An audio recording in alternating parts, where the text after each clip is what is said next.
Our last little project to have a look at is we're going to look at one tree in a little bit of depth and explore how we might just put this into our journal. So the first thing that you always do on your page is to put in some metadata. So I'll provide this for you. This is one of my photographs. I took it on the 12th of June, 2024. And the location was at Black Dam Ponds in Basingstoke. So, oh, and I've also got the time.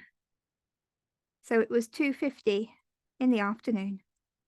And the weather I've put as warm, sunshine and clouds.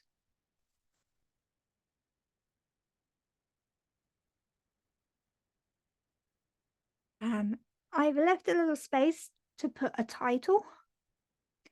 I haven't put it yet because I want you to look at the tree before I tell you what it is. You're all going to try and guess now. So the first thing I want to do is just draw a quick sketch of the tree overall. So having a look at, first of all, how tall to how wide is it? So we know it's taller than it is wide. But we can think about it. I mean, it does go quite a little bit off the photo at one side, but you can estimate. We've got about 2 widths into the height. So if I'm going to go in about this wide, I want 2 of those. Take it up to there. So then I'm going to have a think about where, if I've got that width, where does the first branch or the first bit of greenery cross the trunk, and it's just going to be a little bit lower than that, so I'm going to do a little dot there. And then I'm going to think about that trunk because it's quite interesting. It's going to come up and then there's a little knot and then it curves around.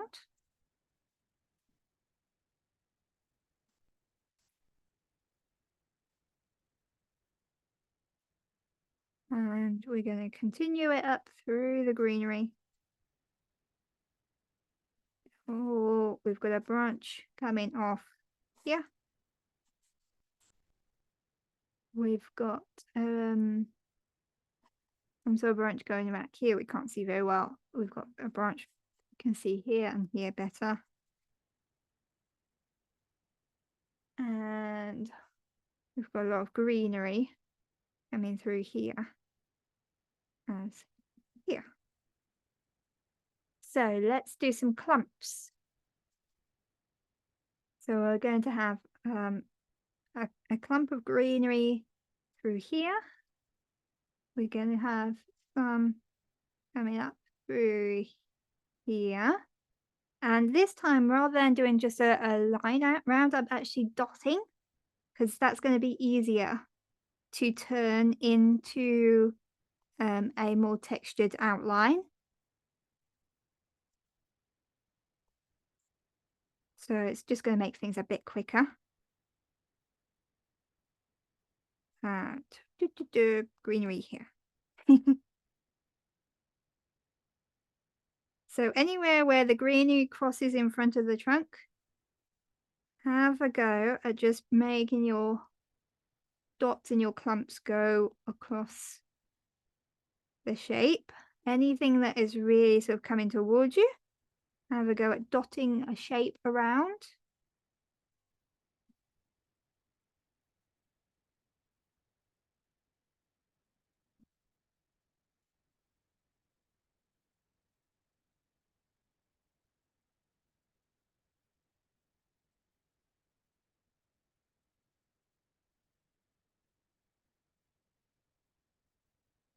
Okay, and then you can come back round your outline and have a little think about putting in a mark, a wiggly line that's going to indicate the foliage. But we're not sort of focusing on drawing individual leaves or anything like that. We're just wanting a textural kind of mark that implies what we're seeing. And then we can use that to help get the actual feeling of what's in front, what's behind. So anything that's in front, just have a look. What kind of mark do you want to use to outline it? And then we can come back around, and if you want to put in a little bit of tone, you can think about where the shadows and where the light is going to be, where is that going to be helpful.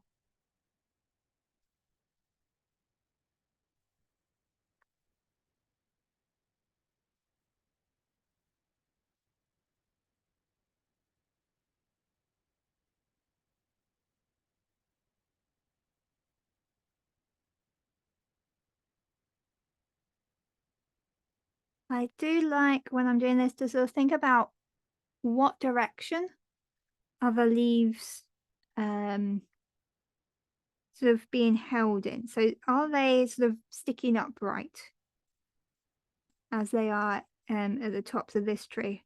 Are they drooping? Can you see sort of very definite rounded shapes, or is the leaf shape quite different and distinctive? If so, what kind of mark can you use with a little bit of variation to sort of indicate that? So because these are quite rounded leaves, I'm going with a kind of more roundy type mark.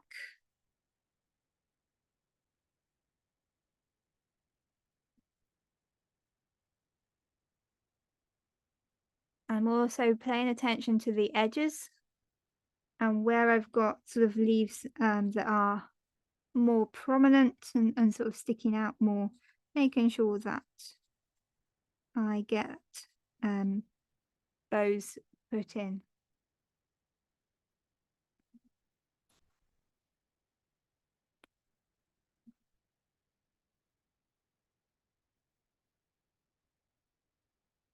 So you can decide whether you want to try putting color in or whether you're just going to stick to pencil and have a go at just adding a teeny bit of shading. So you're thinking about where is the shadow? Where is it a little bit lighter?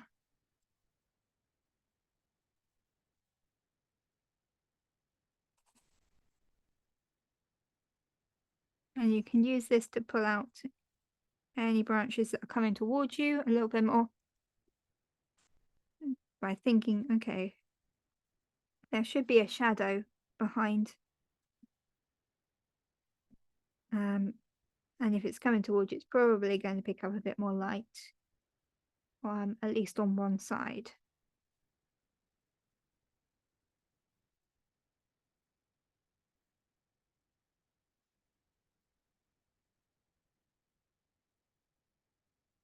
Going to put a bit more shading into the trunk.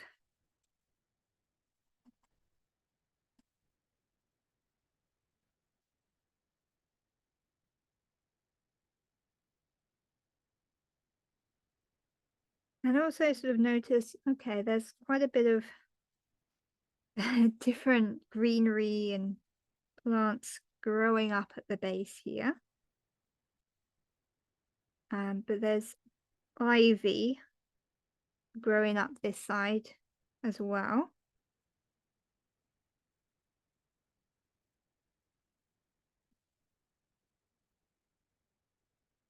And if you, when you're drawing it, you go, will I remember that's ivy? You're not sure? Go ivy. Now we know.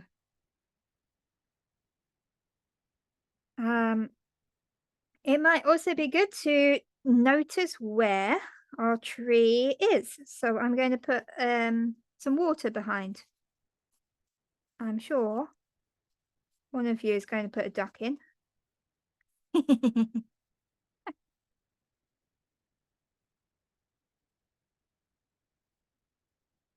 Well, we have a little duck.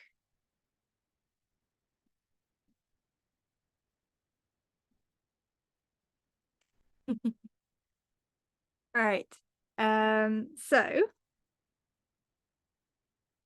that's our first picture. And then I'm going to have a closer look at some elements of our tree. Now, another thing that I could have done is put a map with this. So again, if you wanted to, I've got a location, but if you wanted to put a map, you could also be sort of pinpointing where your tree is that way. Okay, leaves. So close up of the leaves. Can you guess what it is? Yeah.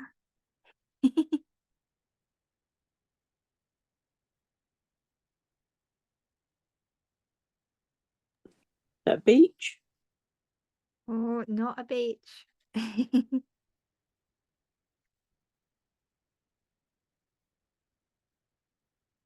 thought this was a hard one.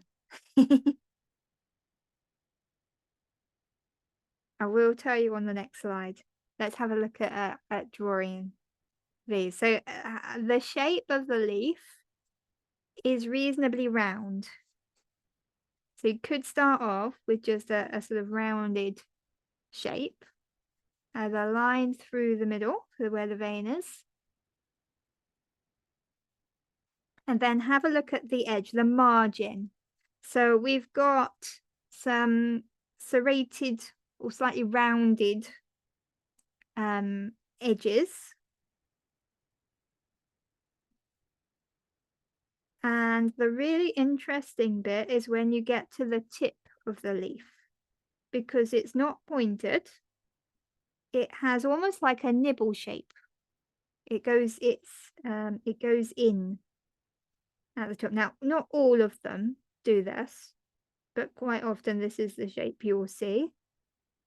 So if you look at the lower photo, it doesn't go in quite as much.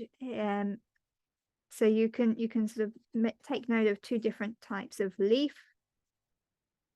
So the variation on the same tree, you might see some that do slightly different things in terms of shape. It's always interesting to take notice of that. Now, the bottom photo is my photo from that tree. The top photo was a sort of generic.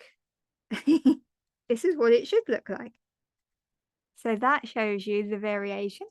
But also, I think the leaf that I photographed is a little bit younger. So when you're looking, it might be sort of a good idea to find if there are any older leaves on the tree, some older ones and some younger ones, to notice a difference there too. So we can see veins. What are the veins doing? Do they come opposite each other or do they go alternate? They are mostly opposite. Well, it looks like, oh, and are they on the back of that one? They look like they're alternate. They're okay. So they're quite close together, but I think they are alternate actually. So let's make a note of that when we're drawing. Because that also, if you don't know what tree you're drawing, then in order to look it up and ID it later, you probably need that kind of information.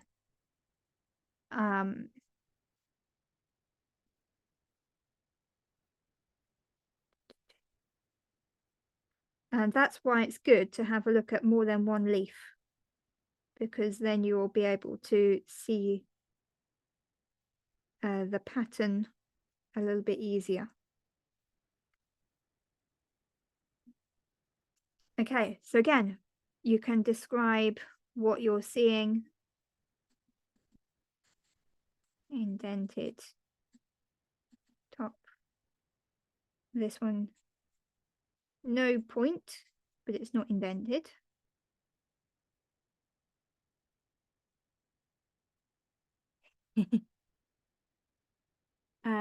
Another thing to look at is what's happening with the branch. So how are the leaves arranged? So on some trees, you will have a branch and you'll have the leaves coming off opposite each other. On others, you will have them coming alternate. So this is an alternate arrangement in the branch, which makes sense that it's alternate in the leaf as well, I guess. So we have our branch, and we've got a leaf coming off here, a leaf coming off here, a leaf coming off here, a leaf coming off here. So they're never opposite to each other. Right. Let's have a look next. Ooh. You got the answer now. So this is an alder, which is really interesting. It has both male and female flowers. So the male, so the flowers are catkins. These are the long, thin ones. And you can see they start off green and then they kind of go yellow. And then we have the female catkins, which are more oval shaped, and they start off again green, and then they, as they mature, they turn brown and they look like miniature pine cones, which are just really weird. So you're not, when you see those, you're not likely to mistake the tree for anything else. Now those little mini cones open up, and the seeds inside are dispersed generally by water. So that first photo, it's near the water. It's a good clue, because alder are often found by water. They're often found in poor soils. They're often one of the first trees to establish before you get any other species coming into an area with poor soil. And they have a very special relationship to a fungi that lives on the roots, and they're able to, the fungi absorbs nitrogen, which the tree then can use, and the tree gives the fungi bacteria, I should be saying, bacteria, carbon. So it's a symbiotic relationship, but it means that it can cope in very poor soils, and sort of regenerate the soil for other trees to then establish. So let's do a little picture of our different types of catkins here. So we've got the long, thin male ones.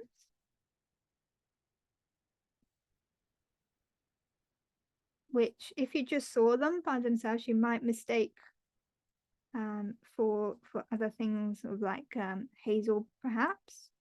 But then when you see the mini pine cone type ones, then you know that it is definitely an alder.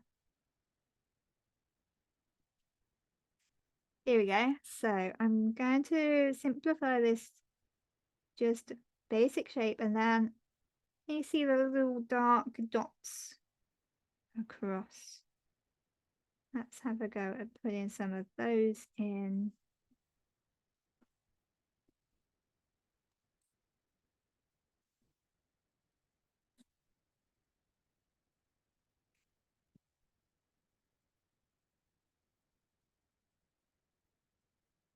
So these are the male.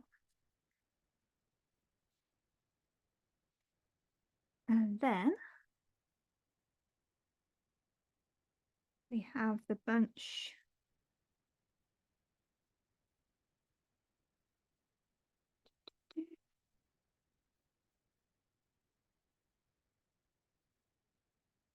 So we'll do the little twigs to start off with, so I see how they're arranged, and then I'll just simplify them to a nice oval shape. So you can choose, do you want to do the green ones or the brown ones, or one of each?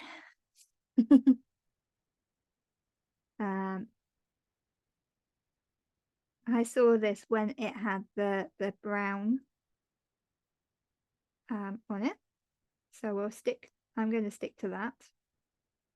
If you draw the green ones, you might want to make note that that is not the time of year when you would be seeing them.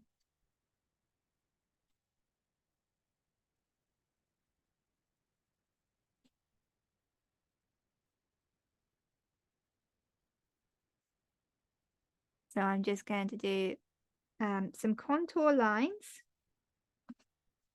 You could start by just doing a guide where you do some round contours. And then I'm going to split that up into little dark, almost like stripes, to create that idea of the slightly opened bracts.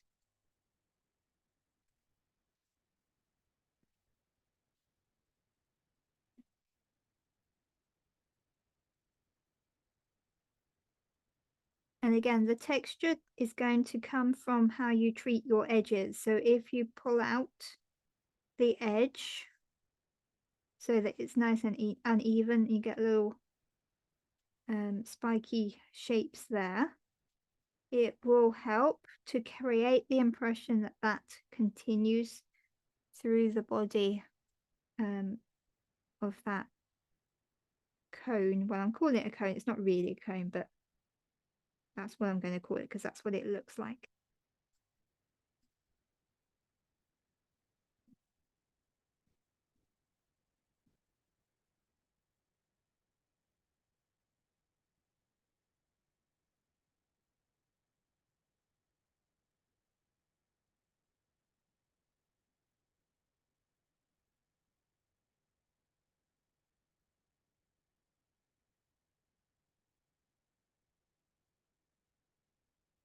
Female catkins, and they look like mini cones.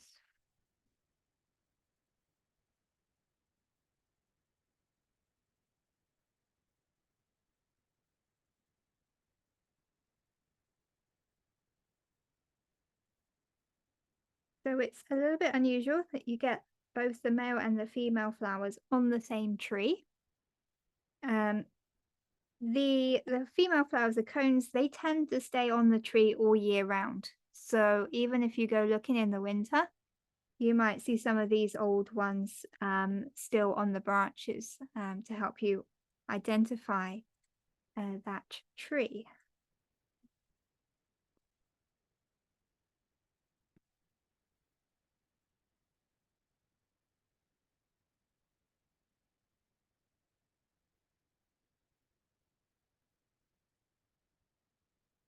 So in here, I might also write that they start green and then turn brown.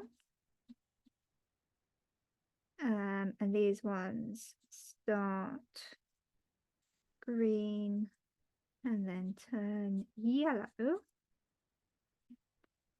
And they have, let's do some dark dots. So this is where you can put your I notice, your I wonders, and your it reminds me of.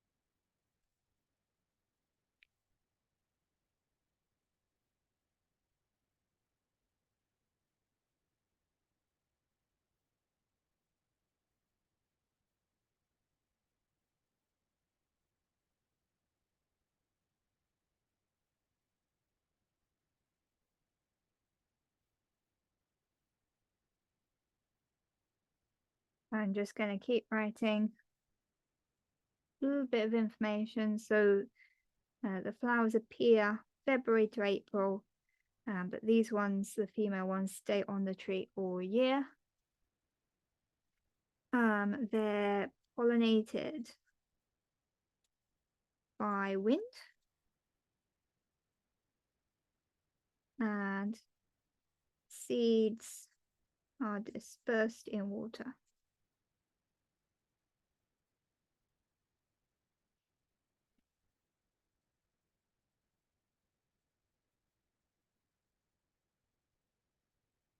Okay, so now I can add the title. So this is, it's got a few different names. I'm just going to put common alder.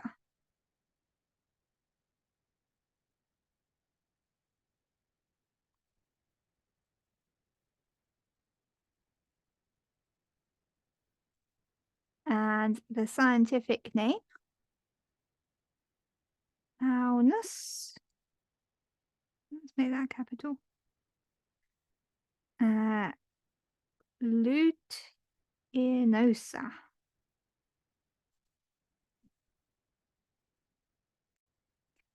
It is native to the UK. I like to make a note of whether the species I'm seeing is native or whether it's been introduced.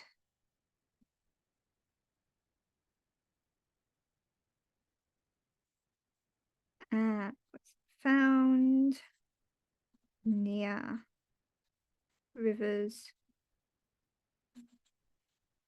or soils.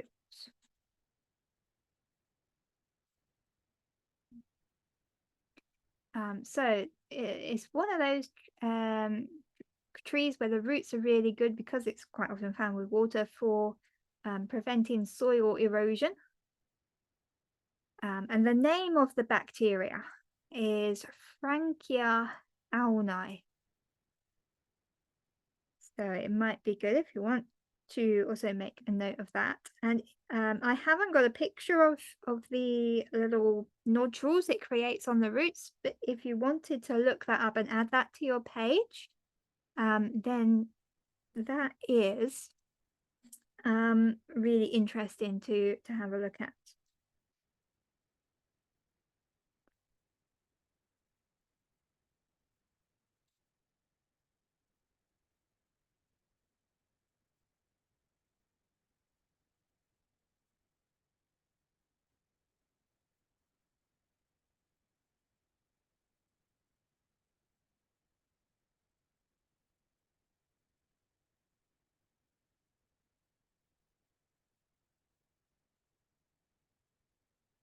Okay, and another thing to notice with this tree is that the leaves stay green.